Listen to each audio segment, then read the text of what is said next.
Bonsoir tout le monde. Ce soir, on va parler de la parashat de la semaine Kedoshim. Est assez spécial dans le sens que le mot Kedoshim veut dire saint. Hachem il nous dit, vous devrez être saint parce que je suis moi-même saint. Et on apprend de cette parasha comment le devenir. En fait, on peut apprendre tout simplement Mida Keneged Mida. Ça veut dire de la même façon qu'Hachem se comporte dans la Torah, de la même façon il faut se comporter. Comme de la même façon qu'Hachem il a vu qu'Adam et Ève ils étaient nus à un certain moment au début de l'histoire, il leur a donné des habits. Donc c'est-à-dire que si on voit quelqu'un qui n'a pas de quoi s'habiller, on se doit de s'occuper de lui. Quelqu'un qui est malade, Avram il était malade, il avait mal au troisième jour après la circoncision, Hachem il est venu le voir, il a fait Bikur Cholim. Donc quelqu'un qui est malade, on vient le voir, etc., etc. Donc en fait, on regarde un peu dans l'histoire, on se rend compte qu'on peut apprendre exactement ce qu'il faut faire de la Torah. C'est la première chose. Pourtant, on voit que quand on regarde au début de la paracha, il y a des choses de base, comme par exemple le respect des parents, faire attention au Shabbat, c'est comme ça qu'on devient saint. Il faut essayer de comprendre ce que ça veut dire ça aussi. Le mot kadosh, comme on l'a déjà vu souvent, le mot kadosh ça veut dire séparer. On doit se séparer du monde matériel pour pouvoir devenir au-delà du monde matériel. Être quelque chose, vivre d'une certaine façon qui n'est pas comme les gens autour de nous, mais différemment, séparé des autres. Un peu comme Abraham qui a commencé à ne pas être appelé juif, mais plutôt ivri, un hébreu. En fait, le mot hébreu, ivri en hébreu, ça veut dire passé. Il est de l'autre côté du fleuve. Il y avait le monde d'un côté et lui, il était de l'autre côté. C'est-à-dire qu'il vivait totalement différemment des autres. C'est ça être saint, être différent des autres, d'avoir pas vivre dans un monde complètement matériel, mais vivre de façon un peu plus spirituelle. Et chacun à son niveau, bien sûr. Mais dans chaque petite chose, on peut le faire. C'est pas évident. Donc la parashat Kedoshim, pour résumer, le mot Kedoshim, ça veut dire séparer. Séparer, qu'on essaye de se séparer du monde matériel pour être un petit peu différent, pour être un peu plus spirituel. Alors dans la paracha, on voit énormément de choses qui nous apprennent comment être séparé du monde.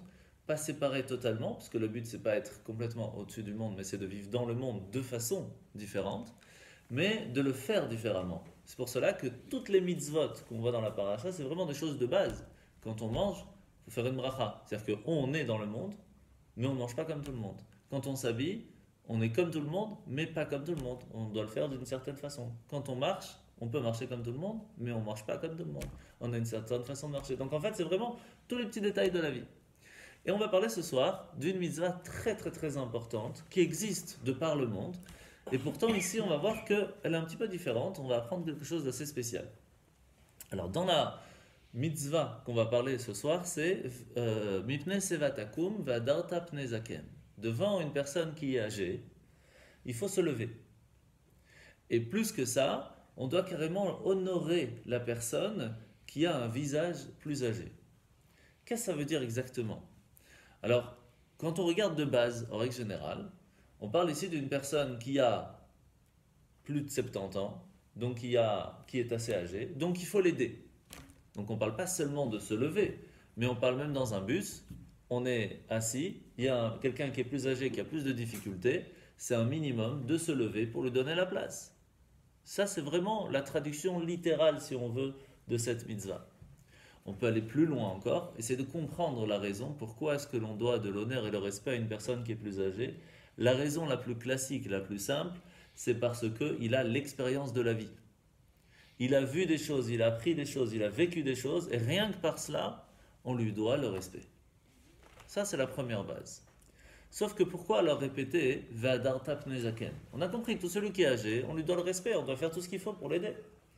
Alors en fait, la Torah vient nous dire que ici, quand on dit le mot Zaken, c'est pas seulement vieux de façon entre guillemets dans l'âge.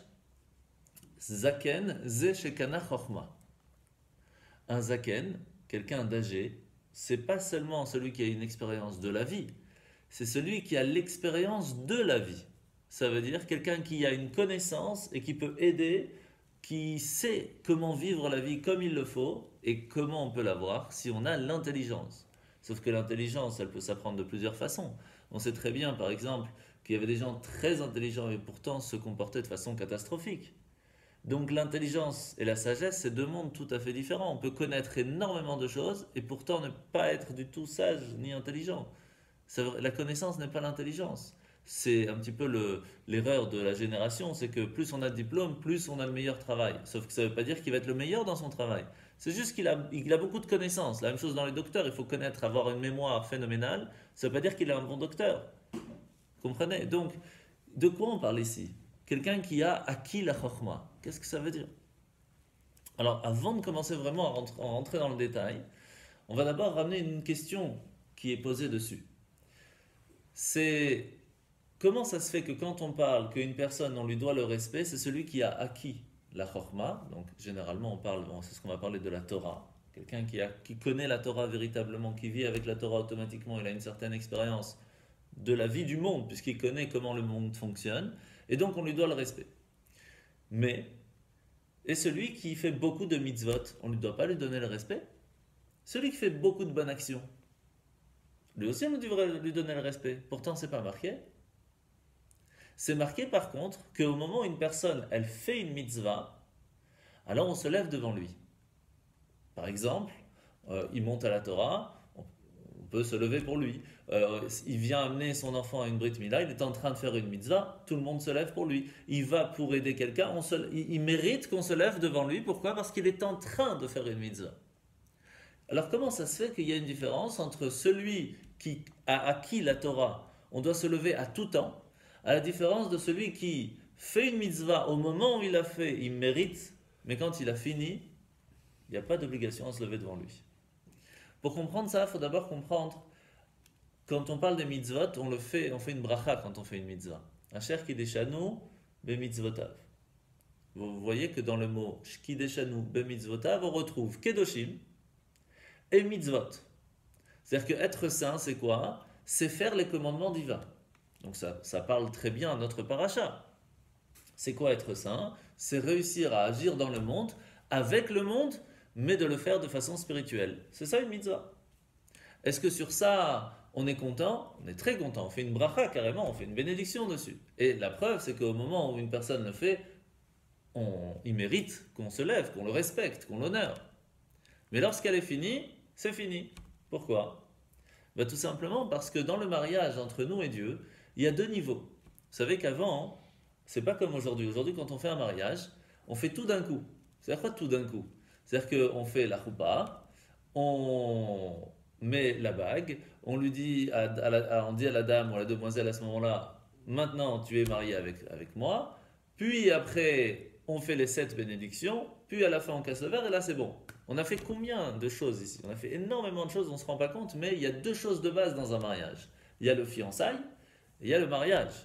Avant, il y avait 1 an de différence entre l'un et l'autre.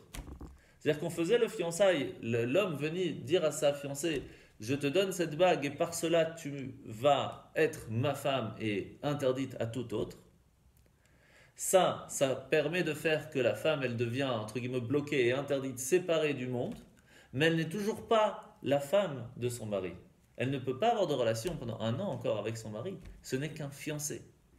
Donc il y a une séparation, mais il n'y a pas encore eu le lien. Et c'est seulement 1 an plus tard qu'au moment où on fait le mariage, les nisouin, que là, il y a ce lien qui se crée entre les deux, et là, ils peuvent être ensemble.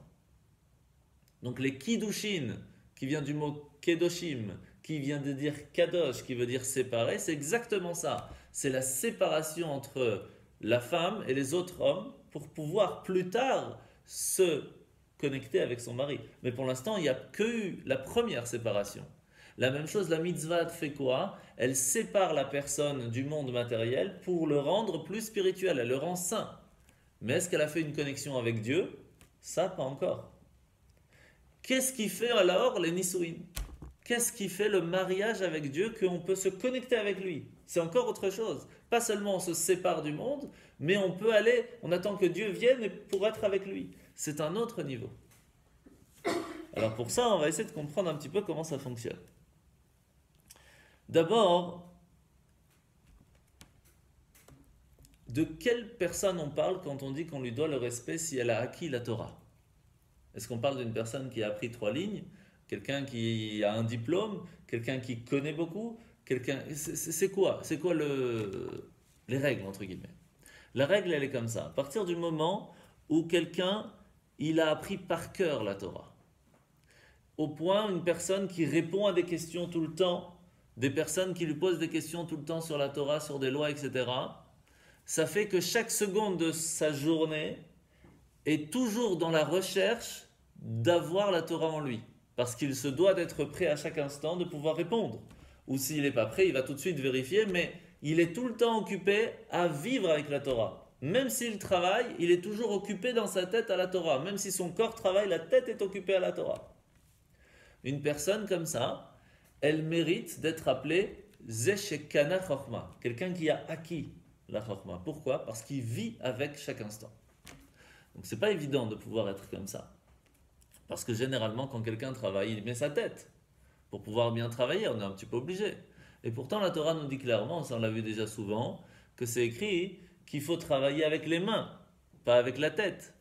La tête doit être utilisée pour que le travail se fasse bien, ça c'est normal. Mais la tête, les soucis, les grands soucis de la personne ne doivent pas être dans le travail, doivent être dans la Torah. C'est pas évident. C'est-à-dire que la question se pose pour savoir si on y arrive ou pas. C'est quand on rentre à la maison, quelles sont les dernières choses qu'on pense avant d'aller dormir? Ou si on vous dit maintenant, à quoi tu penses? Ah, mon boulot. Voilà. Si, ah non, parce que hier j'ai fait la tefila, j'ai vu un mot, j'arrivais pas à comprendre. Voilà, c'est ça la différence. Vous savez comment est-ce qu'on a su, comment Mordechai Ayoudi, il a su à Purim qu'on allait être sauvé? Il a posé la question à des enfants qui sortaient de l'école. Qu'est-ce que vous avez appris? Et ils ont appris quoi? Altira mi pachat pitom, faut pas avoir peur, les ennemis vont tomber, nous on va être tranquilles, etc. Qu'est-ce que ça nous apprend? Vous voulez savoir si une école juive elle est bien ou pas? C'est très simple. Vous arrêtez à la sortie des écoles, vous posez la question aux enfants, t'as appris quoi aujourd'hui? Si vous dites 1 plus 1, 2 plus 2, j'ai appris l'histoire, j'ai appris la géo, etc. C'est pas ce qu'il faut. Si vous dites, moi j'ai appris aujourd'hui le Chumash, et j'ai appris Abraham, j'ai appris Yitzhak, j'ai appris Yaakov, et j'ai appris telle chose. C'est ça qui trotte dans leur tête. C'est ça que quand ils rentrent à la maison, ils ne posent pas une question à leurs parents. Tu peux m'aider pour les maths, j'ai une question, le prof il m'a posé une question, c'est ça que je vais aller chercher, je vais sur internet, je vais trouver la réponse. Ça, c'est une école juive. C'est une école qui va amener vos enfants à ce que dans leur tête, leur vie est attachée à la Torah. Est-ce que nous, on peut dire ça sur nous? Quand une personne, elle a appris par cœur la Torah, et qu'elle pense à ça souvent, et que quand elle est dehors et qu'elle sait qu'elle est seule, et elle attend le bus, elle attend son taxi ou autre, qu'est-ce qu'elle fait? Elle n'est pas rien, ou elle regarde son téléphone, ou même en regardant le téléphone. Elle dit une Mishnah, elle dit un Teilim, ou alors prend tout de suite, elle prend un Teilim, elle lit, le truc. Quelqu'un qui vit avec la Torah, ça mérite le respect. Donc on a compris d'abord la base. D'accord? Maintenant, la paracha nous dit que il faut se lever devant une personne comme ça. À quel moment? Quand il est en train d'étudier ou à chaque moment? Et la différence, elle est comme ça. Quand c'est quelqu'un qui fait une mitzvah, à ce moment-là où elle fait une mitzvah, elle fait une bonne action, elle est attachée avec Dieu. Donc on va se lever devant lui. Mais on se lève devant qui? Devant la personne ou devant la mitzvah? Devant la mitzvah qui est en train de se faire. À la différence d'une personne qui vit avec la Torah, on respecte la personne. Comprenez la différence? Vous savez, il y a une grande question qui se pose dans le Talmud. Est-ce que le Sefer Torah peut compter comme un dixième? Si on est 9. Dans une île, il n'y a personne d'autre. Est-ce qu'on peut compter, on met le Sefer Torah sur l'abîma, on dit allez c'est le dixième, on fait minyan. On peut compter ou pas? Il y a toute une grande discussion. En fin de compte, la réponse elle est que non.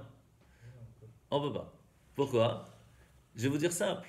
Est-ce qu'on peut prendre un disque dur, le remplir de toute la Torah avec la Kabbale et tout, on le met... Quelle différence? Un disque dur. Ici c'est un disque dur écrit. L'ancien disque dur, c'est tout. Non, bien sûr, il y a une grande sainteté dans le Sefer Torah, la question ne se pose pas. Mais non, parce que ça ne vit pas.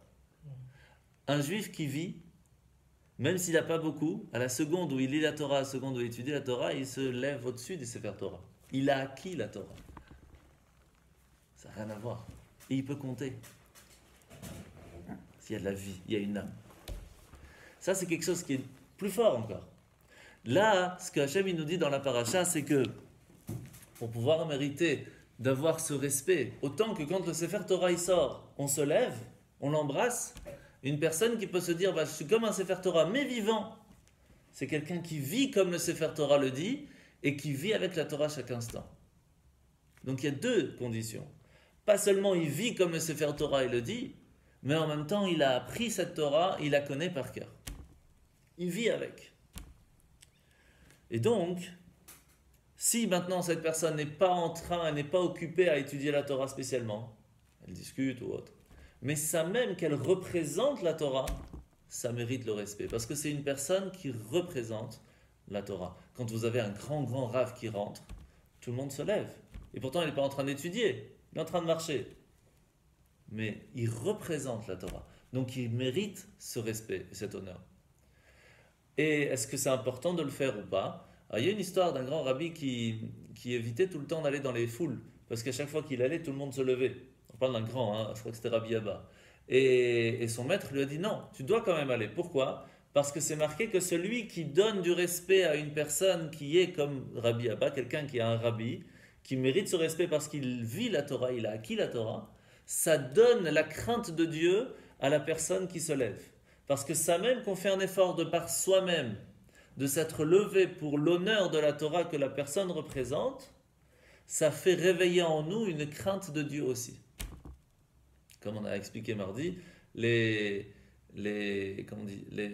actes influencent l'intérieur. Pas seulement l'intérieur influence l'extérieur, mais aussi inversement. Donc si soi-même on se lève pour le mérite et le respect de la Torah, ça fait qu'en nous on va réussir à ressentir c'est quoi cette crainte et ce respect qu'on doit avoir envers la Torah et envers Hachem.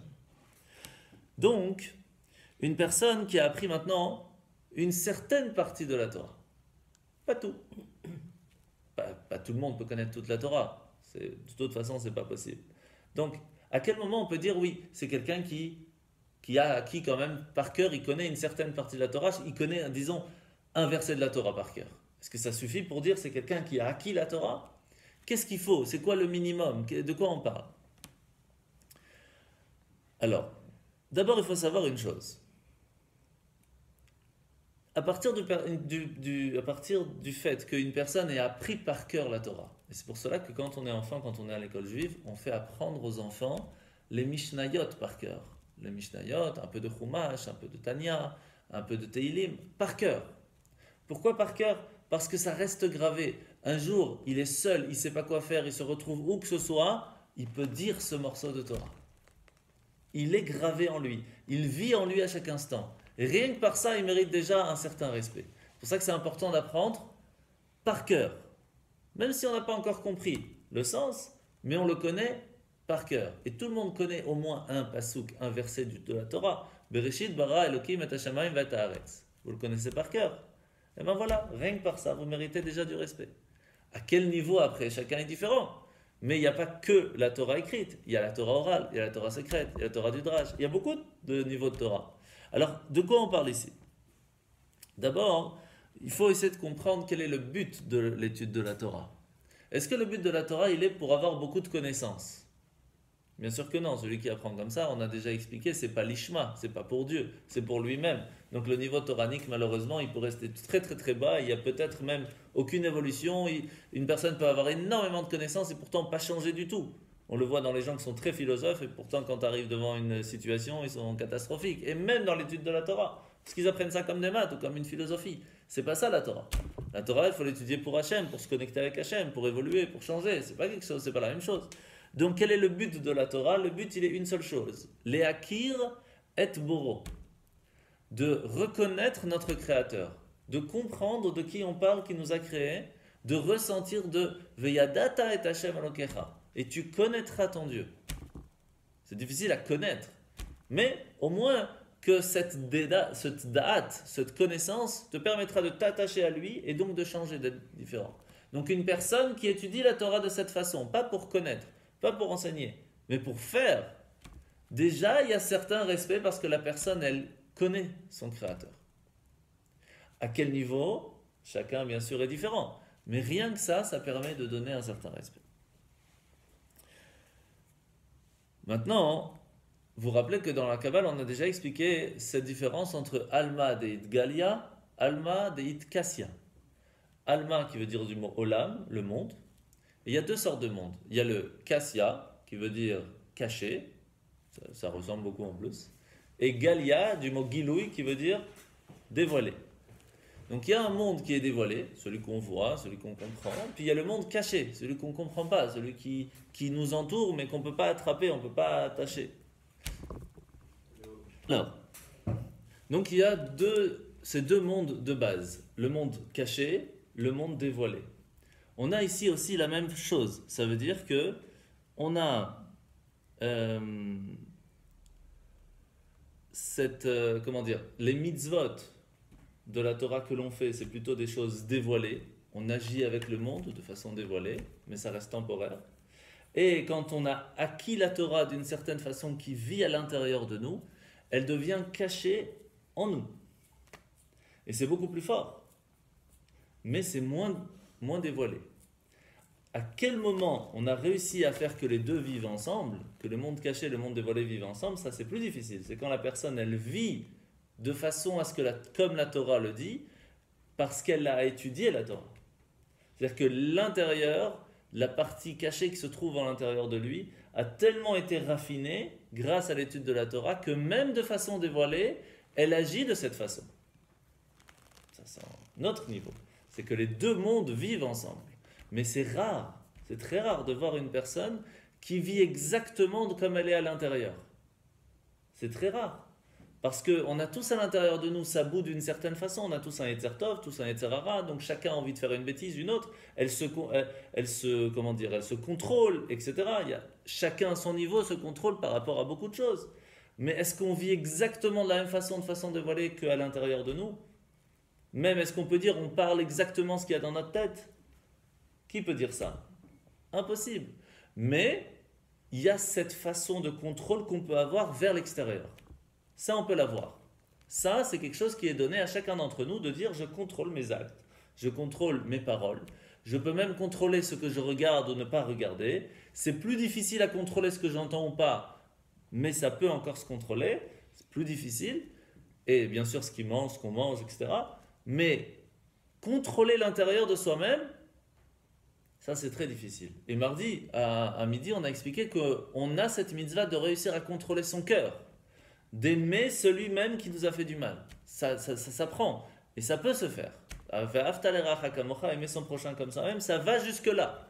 Alors, mardi, on a expliqué comment ça fonctionne et tout, c'est pas le moment. Mais on voit qu'il y a ce certain contrôle qui peut arriver. Mais réussir à vivre, à avoir acquis la Torah, qu'à l'intérieur de nous, on ne vit qu'avec la Torah, est-ce que c'est possible? Eh bien, je vais vous donner un petit exemple simple. Comment on apprend une langue? Quelqu'un qui dit j'ai appris cette langue, je la connais cette langue, c'est quand il pense dans cette langue. Une personne qui pense dans la langue, il peut dire je connais la langue. Parce qu'à ce moment-là, ça travaille tout le temps. La même chose, quelqu'un qui vit avec la Torah, c'est que chaque chose qu'il voit dans le monde, dans sa façon d'agir, de vivre, de manger, de dormir, de marcher, etc., chaque fois il dit, et comment la Torah me dirait dans ce cas-là? Et qu'est-ce que me dit la Torah dans ce cas-là? Et comment je dois faire? Et chaque seconde, il se pose cette question. C'est quelqu'un qui pense avec la Torah. C'est quelqu'un qui a acquis la Torah.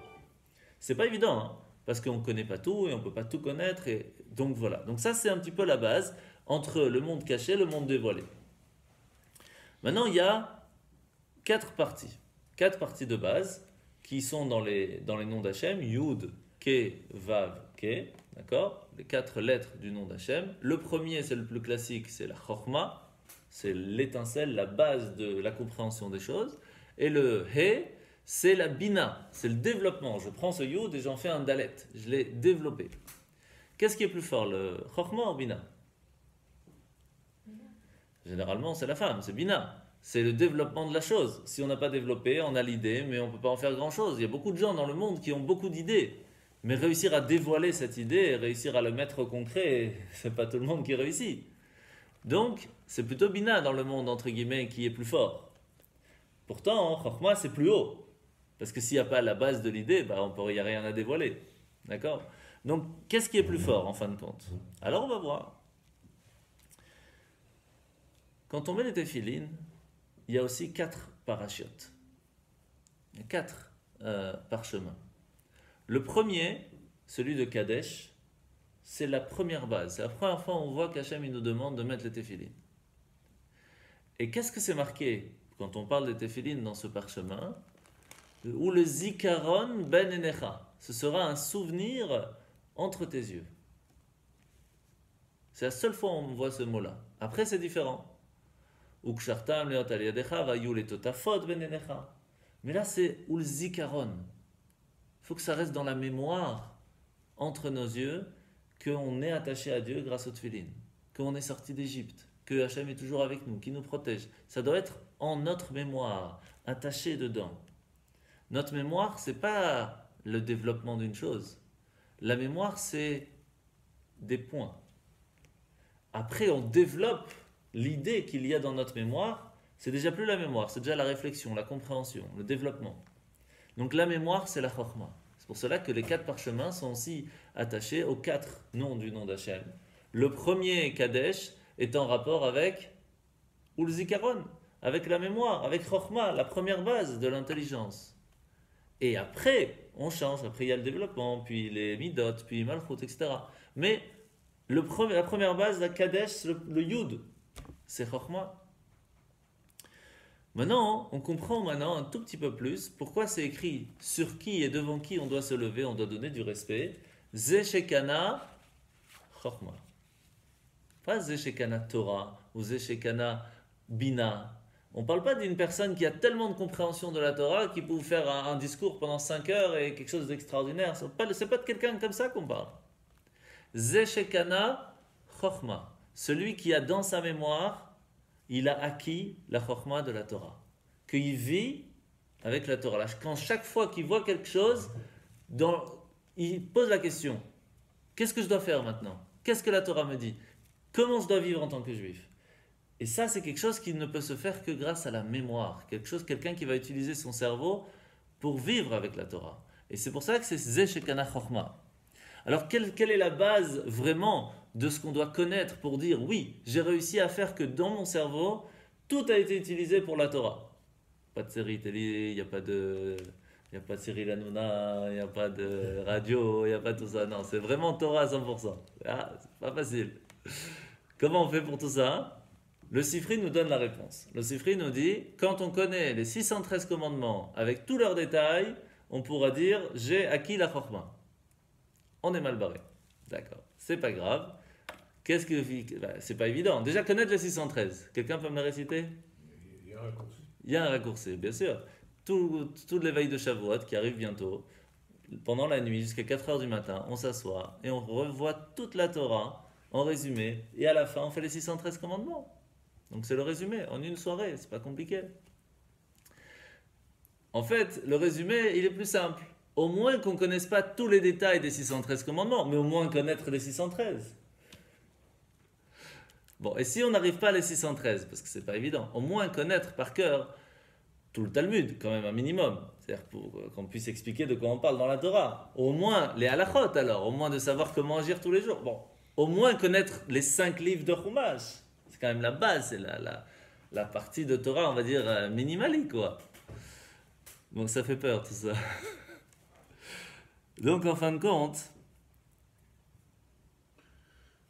quand on regarde dans le Shir HaShirim, c'est écrit comme ça. Kulcha yafé. Tout ton être, il est beau.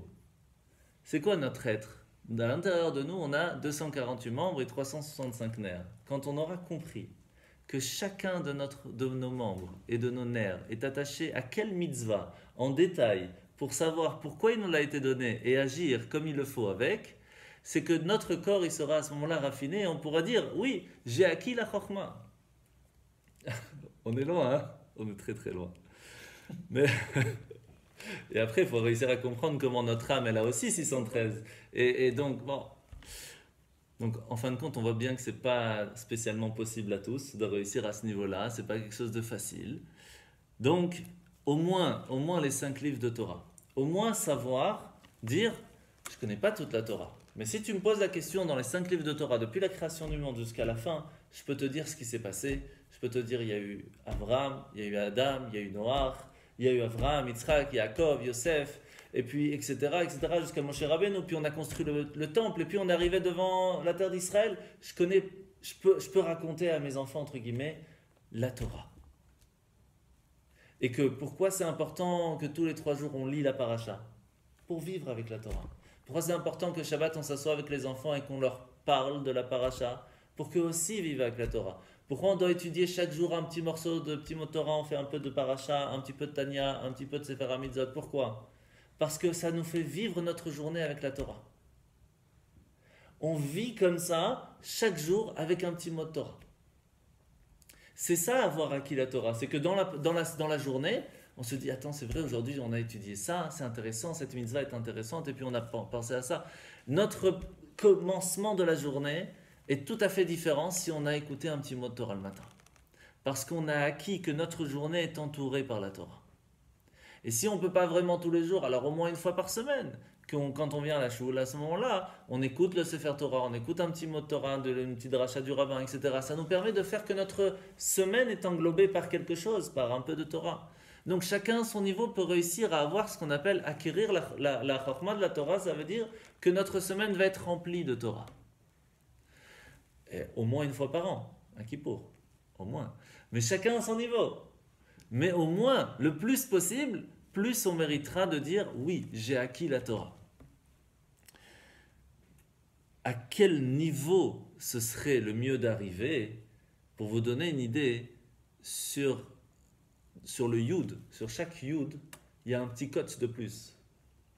Rabbi Akiva a expliqué tous les Yud de la Torah, pourquoi il y a un cote de plus.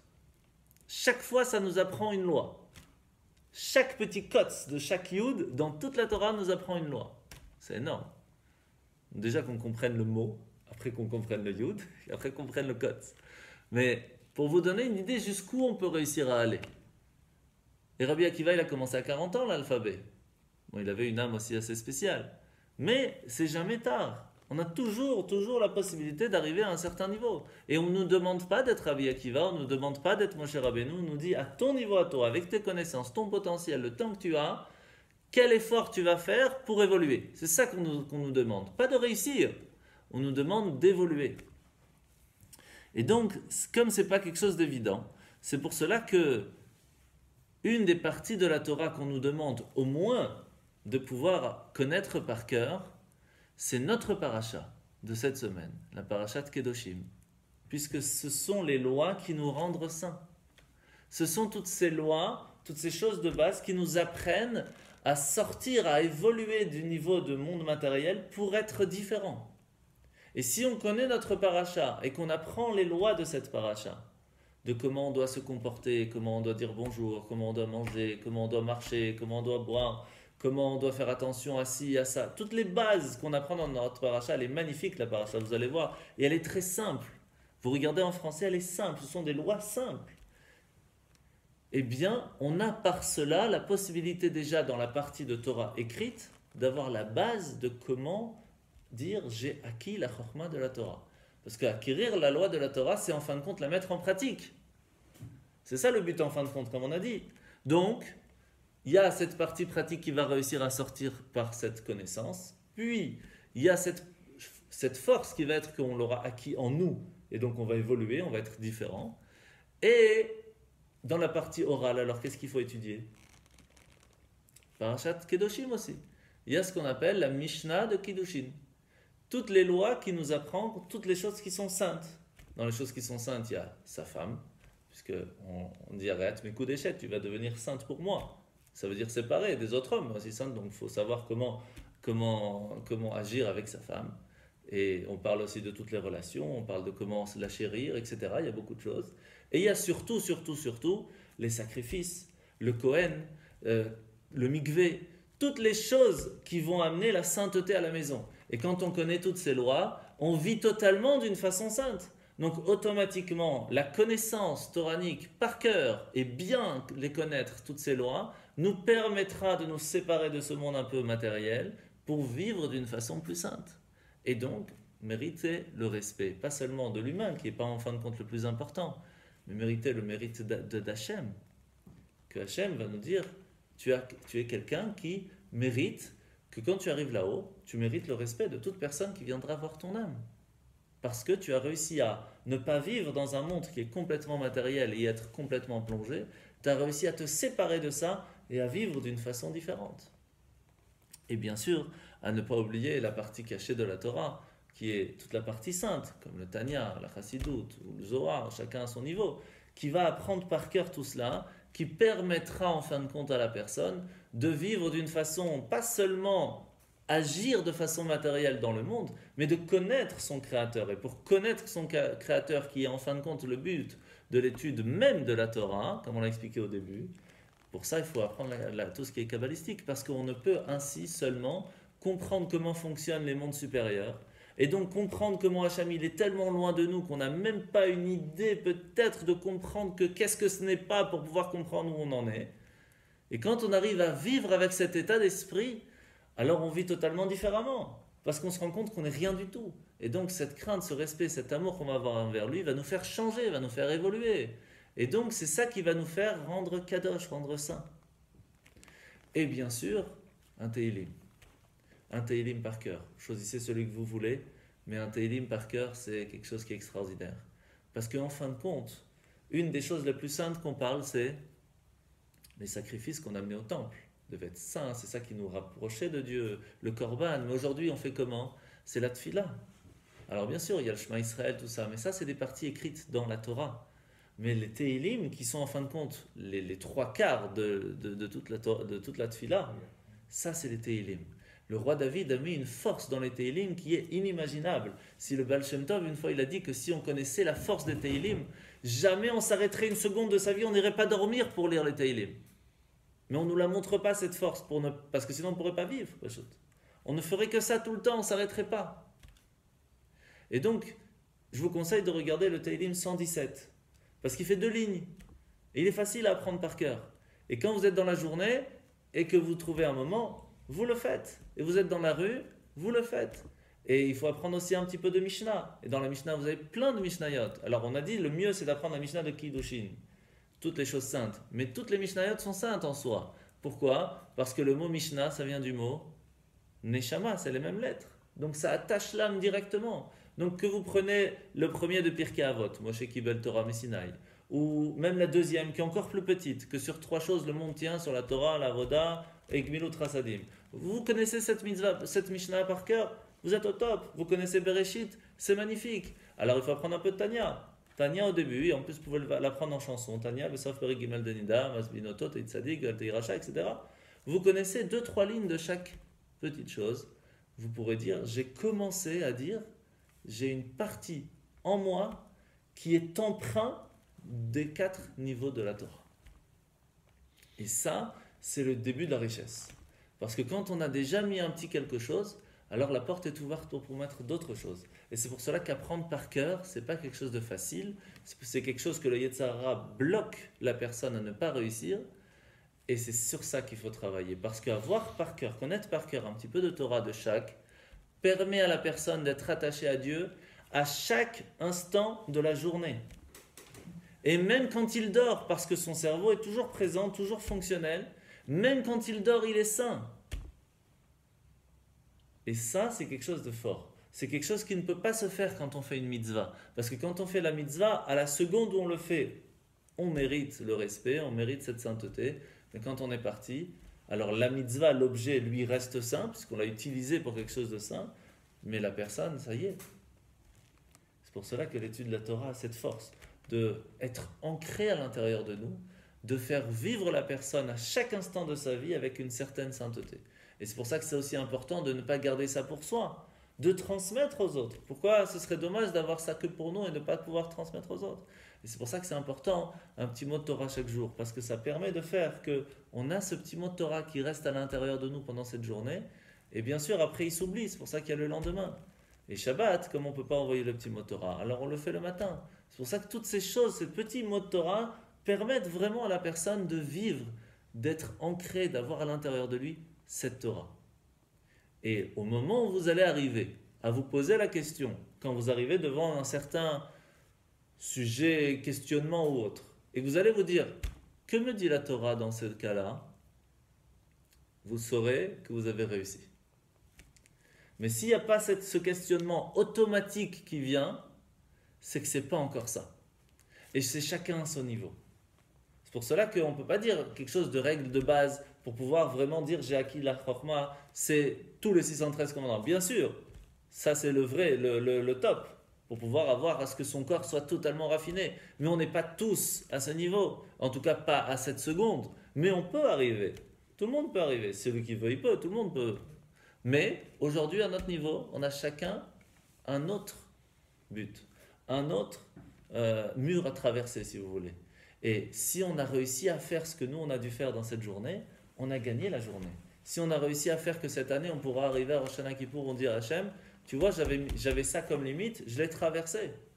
Je connais tant de Mishnayot par cœur, tant de Psukim par cœur, j'ai réussi à apprendre un petit peu plus de Torah chaque jour ou chaque semaine. Et j'ai fait tant de fois chez un shiur, et j'ai transféré aussi le shiur, j'ai posé la question, et quand j'ai vu un businessman, je lui ai posé la question, je lui ai dit, qu'est-ce que tu as appris aujourd'hui? Et viens en discuter, etc., etc. Vous savez, on a appris mardi cette histoire assez intéressante d'un grand businessman, un grand chassid qui est venu voir le rabbi d'Admorazaken. Il lui a dit, qu'est-ce que je peux faire? J'ai un souci. Comme je travaille beaucoup, j'ai pas le temps d'étudier. On ne parle pas de quelqu'un qui ne savait pas étudier, on parle de quelqu'un qui sait étudier, un chassid, en vrai. Il dit, mais par contre, j'ai pris sur moi d'aller au minyanim tous les jours. Shachit, mincha, arvit, les 3 prières, je prie minyan, je prie avec 10 personnes.